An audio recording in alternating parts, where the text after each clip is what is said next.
Hey kawan, welcome to EDCReady. Today we have a disassembly of this knife. This is the Kershaw Natrix, the small version at the 2.75 inches. So the blade here is running on D2, it has coppers, it's running on bearings. Overall a really nice knife. So a couple of keynotes here. This is on loan from my friend of the EDC community here in Malaysia. His name is Anas. So Anas, thank you very much for this. Now the thing I want to let you guys know about is that this channel is still aiming to reach its 1000 subscriber count goal this year, and then once we reach that 1000 goal subscriber count, then we're going to be doing a big giveaway. One of our earliest contributors is a company called Arc Company, so you guys can check them out at their Instagram. They are giving away some of their organizers. So without further ado, let's take this knife apart. This is my first time ever taking this knife apart. Non-free spinning pivot, which is a great thing. And I think this is the first time the knife has ever been taken apart actually. I'm not sure with that. I'm gonna have to confirm it with Anas. So we have T8 on the pivot there, and then we have T6 on the scales here. Is it coming out? The other side is spinning, so I don't know if it's meant to come up on the other side. There we go, which is fine. We got a little bit of gunk here. Do we have, yeah, we got one more. See if it opens up on this side or the other side, and it comes out on this side.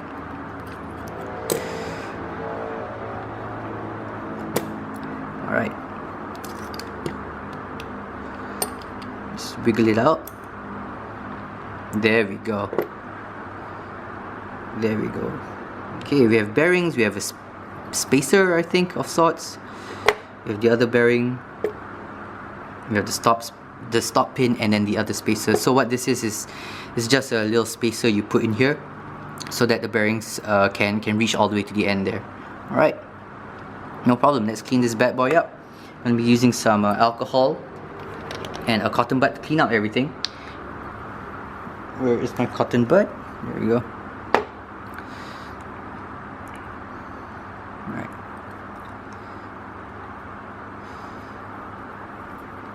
So it's always good if you clean up your knives. You know, you absolutely don't need to sometimes. The action here was pretty good.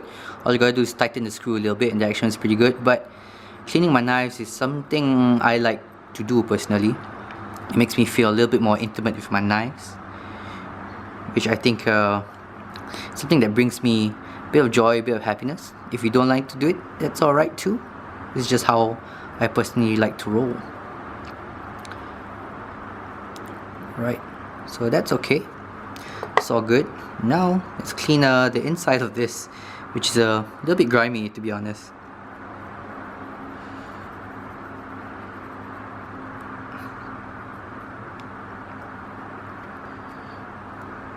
Alright. This pops out, which makes it a little bit easier. Just gotta remember to put everything back in its place later.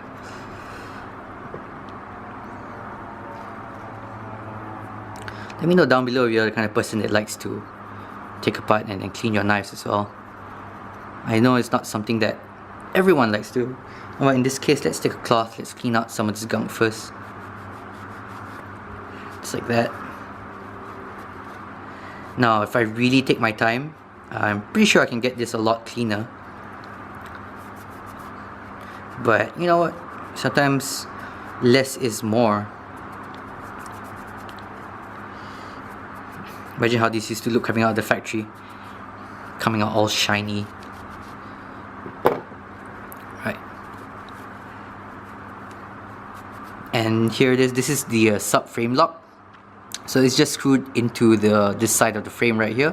So the advantage of this is that you can make the frame out of any material you want, and then keep it light. You can make it out of G10, you can make it out of copper, you can make it out of aluminium, but you can still have a steel frame lock. And then with a steel frame lock, the idea is that, well, you can get the strength of a regular steel frame lock, or pretty much close enough to the strength of a regular steel frame lock. Now I'm just going to clean the pins here and the stop pin. Alright, so now I just want to do a once over with the alcohol to get rid of any grease or muck or grime. Maybe disinfect it a little bit.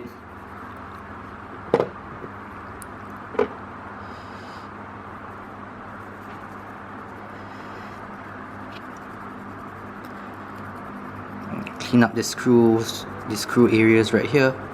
You can see that's all coming out like that. And yeah, that makes me feel a little bit happy seeing all that coming out.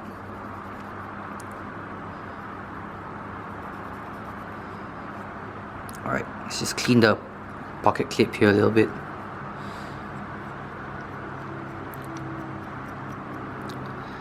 Now, I'm not quite sure when this video will come out. I got a lot of backlog. I have at least like, I think 8 videos waiting in my, already uploaded on my channel that I just haven't published yet. So, I don't know, maybe this will come out in February, maybe late January, maybe even March for all I know. Alright. Now, next up, I want to clean the bearings off a little bit. Let's use a clean side here.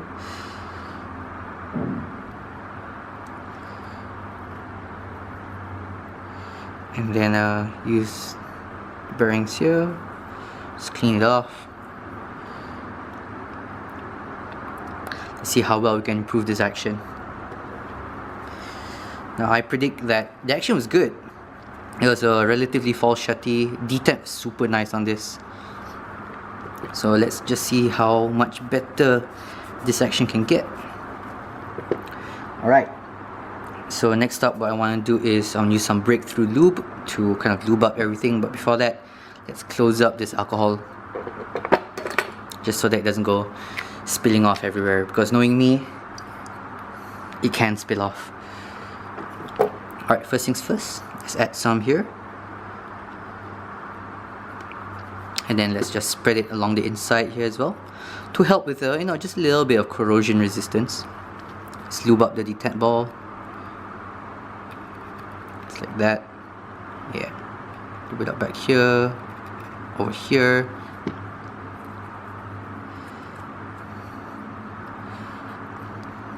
Right. That's cool, that's cool. Okay, now I just want to add a little bit of lube here to add in a little bit of surface tension, so that when I put this guy in, it should stay there. Now I just want to add this around.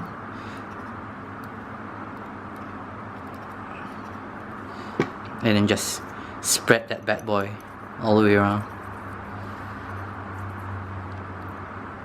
Right. Now, which side of this goes in first? So it goes in like this. Okay, so now just want to take a little bit, put the bearing in there, just like that, and then just lube up the bearings. Before that, before we stick it in, let's put in the pivot here.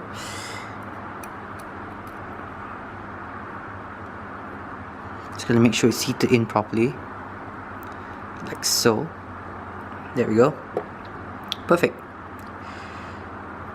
Now in that process, I think I have wiped off the lube, so just going to be a little bit paranoid and add some more lube. Add some around the pivot as well, just like so. Detent ball track, a little bit up here. I'm only giving it a little bit extra because it's on loan, and I kind of want to give it to him in a good condition. And on top of that, since this is his first takedown ever, I think, just want to make sure I give it a little something extra. Right. Let's there's no okay, here's the stop pin. Add in the stop pin like so.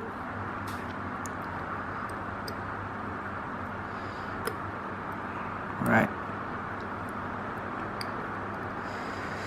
Alright, this is looking good. Add a little bit here, a little bit there, a little bit everywhere.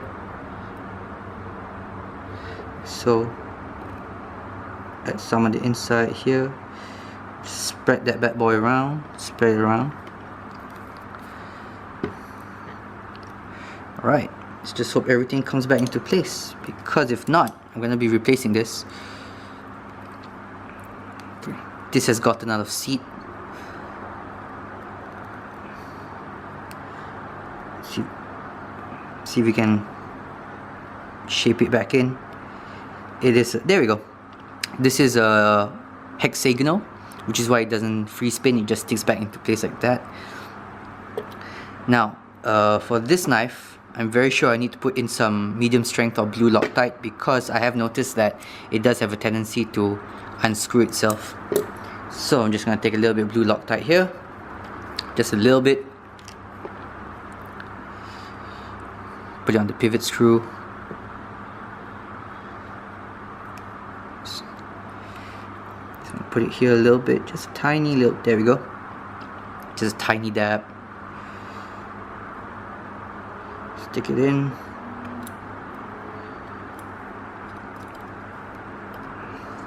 And screw it in like so. Alright.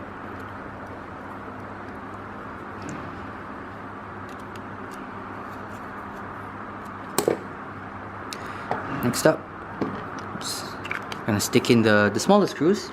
Not gonna use any Loctite here because there's not a lot of vibration going to the back screws, unlike the pivot. So it should be able to hold its position a little bit better. On the other side now.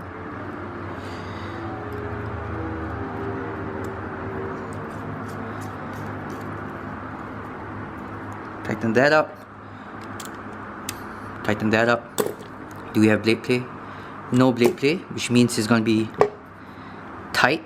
Okay, so now I'm going to just add a little bit of lube on the D2, because D2 is not a not classified as a stainless steel, so it does have a tendency to rust a little bit. Although I can say that of all the time he's been carrying it, and he's had this blade for quite some time now, it has not rusted, which kind of talks about how paranoid I am and how stain resistant D2 actually is. Alright, let's check the action. Okay, blade is nice and centered. There is a little bit of blade play.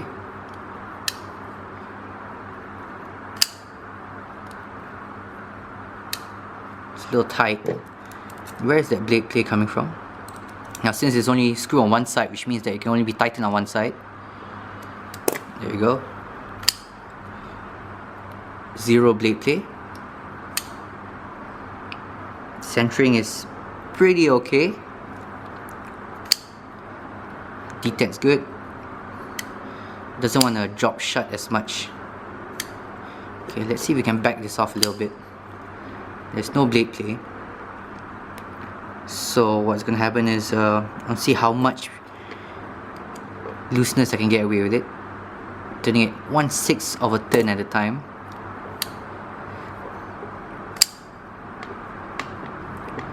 There's no play. Centering has improved a little bit. Action has improved a little bit. Let's back it up just a hair. Still no blade play, which is impressive. Action has improved. Centering has improved. Detent's really nice. Okay, let's see if I can back it up just a little bit more.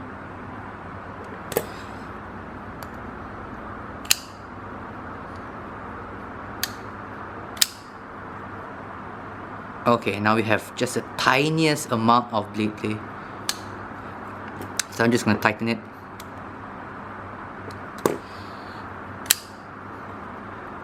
No more blade play. Action's not bad. Maybe the loop needs some time to take in effect. Alright, detent. Detent's really good on this one. Action's good. Nice and clicky. It's not gonna fall shut, but it's pretty close to falling shut. Right, and yeah, no blade play. So just double checking. Yeah, now there's absolutely no blade play. Action's good. Alright, So now what I'm going to do is I'm just going to let it sit for a few hours for the Loctite to solidify. And I hope you guys enjoyed this disassembly video. Thank you again, Anas, for loaning me this knife. And I'm going to be carrying this and eventually shoot the review for this guy. Okay guys, as always, thanks for watching EDCReady, and stay ready.